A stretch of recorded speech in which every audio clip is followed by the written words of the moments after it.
Hi friends, இன்றைக்கி ரொம்ப சூப்பரான ஒரு ரெசிபி தான் பண்ண போகிறோம். எங்கள் ஃபேவரட் எல்லாருக்குமே பிடிச்ச ஒரு பன்னீர் 65 தான் பண்ண போகிறேன்.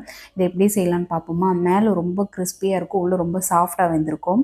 எப்படி செய்யலான்னு பார்ப்போமா? ஒரு 1 ஸ்பூன் வந்து தனி மிளகாத்தூள் வச்சுருக்கேன். ஒரு 2 ஸ்பூன் வந்து தனியா பவுடர் வச்சுருக்கேன். குட்டி ஸ்பூனாக தான் இருக்கும், ரொம்ப பெருசாலாம் இல்லை.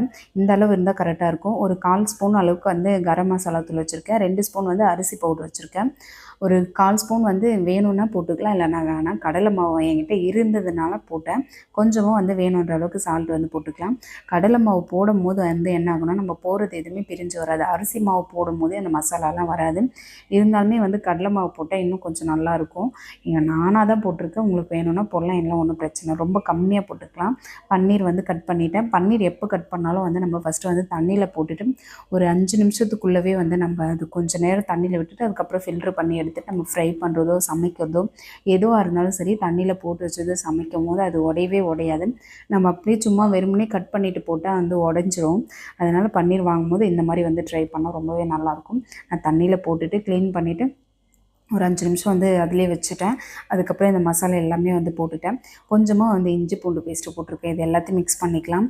நான் வந்து என்ன பண்ணிட்டேன்னா, அவசரத்தில் வந்து மேலே வந்து கொட்டிட்டேன். நம்ம வந்து ஒரு பாத்திரத்தில் தண்ணியை வச்சு இந்த மசாலாலாம் கொஞ்சமாக தண்ணி ஊற்றி கரைச்சிட்டு அதுக்கப்புறம் வந்து இந்த பன்னீர் போட்டால் நல்லாயிருக்கும். எதுக்காக சொல்கிறேன்னா வந்து அந்த பன்னீர் மிக்ஸ் பண்ணும்போது வந்து உடஞ்சிரும்.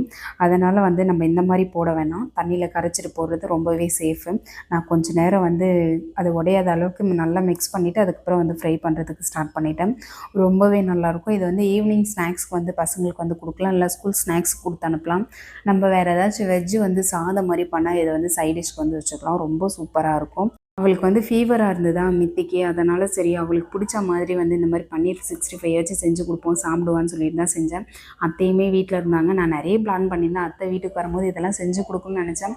ஆனால் என்னால் ஒன்றும் செய்ய முடியல. கொஞ்சம் ஃபீவர் அதிகமாக இருந்ததா, அவங்களையும் பார்த்துக்கணும் மித்தியும் பார்த்துக்கணும் போது கொஞ்சம் கஷ்டமாக இருந்தது. சரி, நெக்ஸ்ட்டு வந்து ஊருக்கு போகிற பிளான் இருக்குது, போவோம். அப்படி போகும்போது வேணால் நம்ம பிஸ்கெட்லாம் செஞ்சு எடுத்துகிட்டு போகலான்னு சொல்லிட்டு அப்படியே வச்சாச்சு. பன்னீர் 65 பண்ணும்போது அத்தை வீட்டில் தான் இருந்தாங்க. அவங்களுக்கு வந்து ரெடி பண்ணி கொடுத்தேன், சாப்பிட்டாங்க. ஏன்னா ஊருக்கு கிளம்ப போகிறாங்களா, இது அவங்களுக்கு ஊருக்கு போகிறதுக்கு முன்னாடியாச்சும் நம்ம செஞ்சு கொடுப்போம் அப்படின்னு சொல்லிட்டு செஞ்சு கொடுத்தேன், சாப்பிட்டாங்க. ரொம்பவே நல்லா இருந்ததுனாங்க. சரி, நாளைக்கு ஒரு மினி விலாகில் பார்ப்போம். தேங்க்யூ, பாய்.